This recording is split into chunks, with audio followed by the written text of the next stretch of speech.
پہلی بات یہ ہے کہ اگر ان تمام واقعات کو ان کی اصل تشریح اور ہمارے اسلاف کے بتائے ہوئے جو بھی اصول ہیں اس کے مطابق ان کو رکھا جائے تو انشاءاللہ جو ان کو ماننے والے ہیں وہ اختلاف نہیں کر سکتے۔ غدیر خم کے حوالے سے جو واقعہ ہے اس کو اگر ہم پس منظر میں جا کر دیکھیں تو انشاءاللہ بات بالکل واضح ہے۔ واقعہ یہ تھا کہ حضور علیہ السلام نے حضرت علی رضی اللہ تعالی عنہ کو یمن کی طرف بھیجا تھا محصولات کی وصولی کے لیے۔ آپ وصول کر کے آئے تو کچھ لوگوں کے دلوں میں حضرت علی رضی اللہ تعالی عنہ کے بارے میں کچھ خلش پیدا ہو گئی، کچھ اختلاف پیدا ہوا، جو بھی وجوہات تھیں۔ تو حجۃ الوداع میں حضور علیہ السلام سے حضرت علی رضی اللہ عنہ ملے اور یمن کے آئے ہوئے لوگوں نے بھی حضرت علی کی کچھ شکایتیں کی، تو حضور علیہ السلام نے ان کو انفرادی اور ان کو اجتماعی طور پر بھی سمجھایا اور حضرت علی کا مقام بتایا۔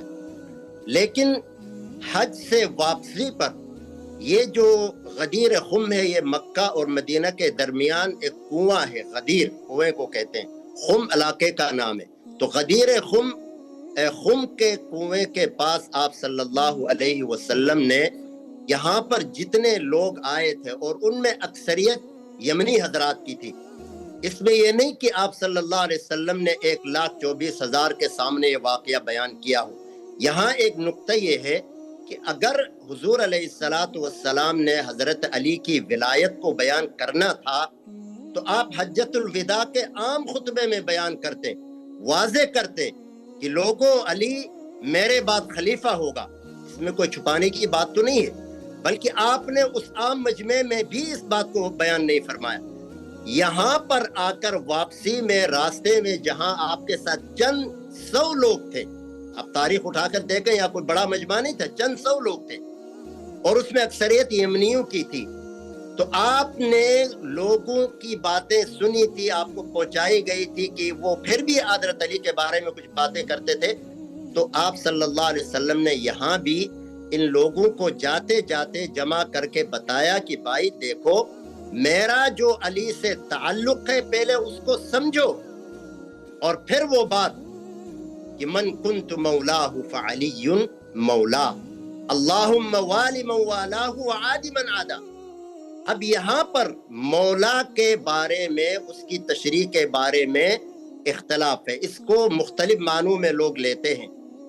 لغت عربی میں مولا کے تقریباً 50 معانی ہیں، اس میں سید ہے، منعم ہے، مالک ہے، معتق ہے، غلام آزاد کرنے والا، پھر آزاد کردہ غلام ہے۔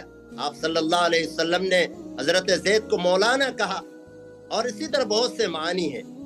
تو لہذا جمع کر کے ان یمنی لوگوں کو بتایا کہ دیکھو، علی کا مجھ سے بہت گہرا تعلق ہے، میں علی کو بہت اہمیت دیتا ہوں۔ آپ صلی اللہ علیہ وسلم کی عادت تھی کہ کچھ فضائل اجتماعی آپ بیان کرتے تھے، لیکن کچھ فضائل انفرادی بھی بیان کرتے تھے۔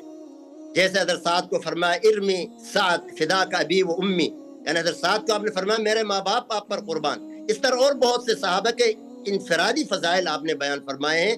تو یہاں پر حضرت علی کی فضیلت آپ نے بیان فرماتے ہوئے کہا کہ علی تو مجھ سے ہے، میرا دوست ہے، میرا بھائی ہے۔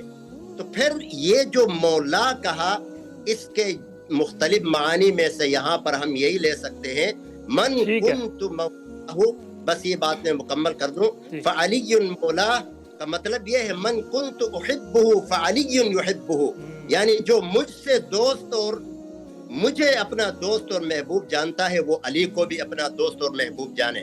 یا من یتولانی فعلی یتولا، جو مجھے مددگار اور حمایتی سمجھتا ہے علی کو بھی حمایتی سمجھے۔ لہذا حضرت علی کی فضیلت اور منقبت اور اپنا تعلق اور اپنا قرب بتانے کے لیے آپ صلی اللہ علیہ وسلم نے اس سے اجتماع میں یہ بیان کیا کہ اب ان سے بہت شکریہ مفتی صاحب۔ مفتی شفیع الرحمان کے یوٹیوب چینل کو سبسکرائب کریں اور بیل آئیکن پر کلک کریں۔